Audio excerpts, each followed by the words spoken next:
How was that first practice? That was our best first practice. I wish I had, a little more negatives other than a few snaps that were bad. We had a couple series with 2 false starts, but it was a pretty good practice. It really was. Coach, you got the tents out there with the air coolers going for the guys. That's a big break, really. Yeah, we're trying. We had something a few years ago. We had a donor support getting these cooling systems, but for some reason we couldn't import them into the state of Arizona.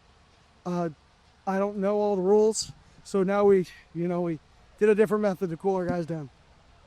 You say the offense was speaking of defense there, getting the air out. I thought offense, some guys made really good plays. I don't know if it was further along or it was just, hey, a few guys made really good one-on-one plays there. And at the end of the day, when you play good football, it comes down to a one-on-one. And today I thought the offense made a few of those one-on-one plays a little bit more than the defense guys did. Coach, is there any difference coming into the season last year? No expectation. This year, a lot of expectation and the turner. Not at all. I mean, maybe, but I don't process it like that. Man, they were 0-0, just like every team in the country, and we're trying to be better. Some of the offensive linemen talked about getting meaner, lighter this year. Is that a unit-wide sort of goal, or? 100%. We recruit big. We don't recruit guys that are usually the right, perfect shape or size when we get them. We recruit guys that are too big or too small at the time, and we try to, develop them and get them to where they're supposed to be. And I think you look at a guy like Champ, who's gained 50 pounds, and Clem, who's gained 20-something pounds since they've been here. And then you look at guys like Terrell Kim, who's lost 40-something pounds since he's been here.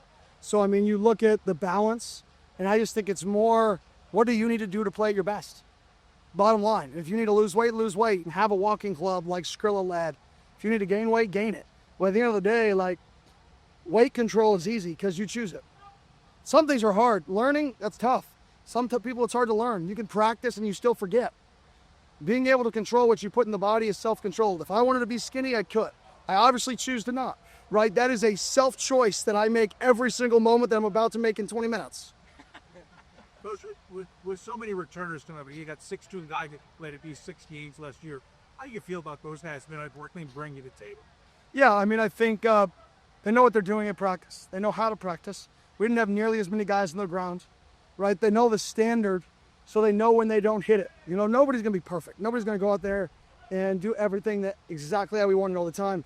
But it's that you understand that wasn't good enough, and then to respond and do it better. And I think a lot of guys understand the standard of what it takes to be successful, and we're trying to hold them. Do you feel like the way you're now communicating with Sam is different than last year? You feel like it's more collaborative now? Here's what I'm saying, here's what you're saying, and less like I'm coaching you to do specific things? Yeah, I mean, in a way, yes. He knows the system, right? In some ways, he may know the vernacular better than me, right? Because he's in there more than me in terms of the true vernacular of the football plays. But for me and him, it's always been communicating. What did you see? I never tell him, why didn't you throw the post? I say, what did you see? Because I want to know why he didn't throw the post. That's it. I want to know what he sees. I want to know how he sees it, because everything we do offensively should feed through how he sees the game. So I think him communicating to us like he did last year, but I think he has more confidence in that communication, and I think he has more confidence in what he likes as an alternative, so he knows what we're trying to get accomplished for a play, what other play accomplishes the same goal, and what plays he likes within that minion. You lost a number of key guys last year. How have the only guys stepped up before days over? Yeah, day one, hard to tell this early, but I'll say this, our competitive depth is the best it's been by far. If you look out there on the field, there's a lot of guys who could play special teams for us. We don't know who those guys are going to be yet, so I would say our competitive depth is definitely the best it's been. How solidified are you on the 405 scholarships, and are there some guys that are going to continue as walk-ons? Oh, so we're solidified. We're 100% solid. I mean, with the new ruling, a few guys are still on the team, which is awesome, which is great news for us. But yeah, our roster is solidified. We can't add anybody, barring something crazy that happens. But some teams are going to kind of add and drop up until game one. That really won't be our model here. This is our football team, and we're going to build relationships and go get it. Were there any hustled watershed? See how the what cheaters? Malik had a really good play in the back shoulder. Harry had a few good plays. Charon had a few good plays. I mean, that was a pretty good day for those guys. They won one-on-one matchups. I'm not going to sit here and talk about Jordan Tyson every day. It's just, he had a great place. You can just take that clip and copy paste it for most days. I will definitely talk about him on a day that he gets beat to continue to challenge him. You know, that's my job as a coach, is to not tell him how good he is, but to challenge him on things to get better at and to continue to push him. Was any lessons learned from the structural fall camp last year that you're trying to implement this year? Yeah. Notice this practice wasn't as long. So last year's fall camp was 23 and a half, 24 periods to start, which is about a 560, 570 player load. This practice was 19, so it should be in the high 400s player load. So we're trying to build like we did in spring ball instead of what we did last year in fall camp, and try to have a building model into this thing. So that was a change. Then we made a few changes to the back end of our schedule. We know coaches and people always stay sleep. You get to fall camp and you keep kids here until 9:30 at night. And then they have to be back up here to get treatment at 6:30, whatever that time is. When you sleep, nobody's going home and going immediately to bed. And that's not real life. Okay, so we've made the schedule so where some days they get out at 8:30, other days they get out at 7:30 if you don't get treatment. And the whole purpose of that is not to be soft. It's to say, let's get more done in the day so you guys have more time to rest and recover. And if we say we want to be a competitive football team, well, you have to prepare yourself to compete at the highest level, and that's sleep, prehab. So we're trying to get more time for that. Coach, that said, what did you motivate you were today? Huge, absolutely huge. You know, one thing, I don't know if people know this, but we're in process of trying to build an indoor facility. That's our big project. We want to get it fundraised here in the next 5 months to get a shovel in the ground here in the next 6 months. So it's here in 2 years from today, which is the goal. We want to move it over by the football field. We want to use that indoor facility for tailgating in the future.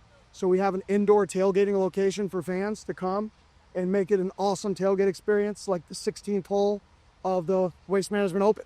We want to create the 16th hole of the Waste Management Open, or as close as we can to it, in our indoor facility by our stadium here. And we just got to fundraise enough money to do it. So it's good for us. It'll be good for our football team. It'll be good for the fans if we can get it done. Like a permanent structure. Permanent structure. That's over by our facilities, so we don't have to travel, to be more efficient with our time. And then one that can be used on game days, like I said, for an awesome tailgating experience.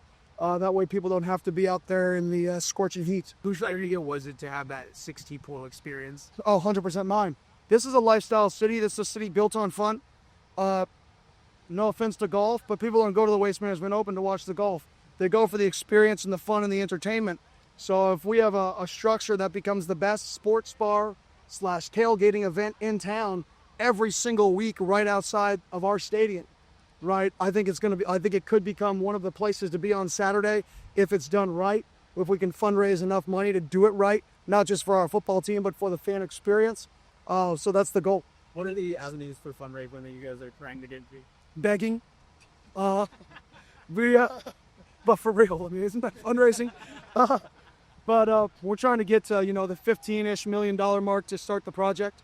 The school will take it from there if we can get to that $15 to $20 million mark, spread throughout 5 to 7 years. So that's what we're shooting for. We're already, roughly 1/3 of the way there.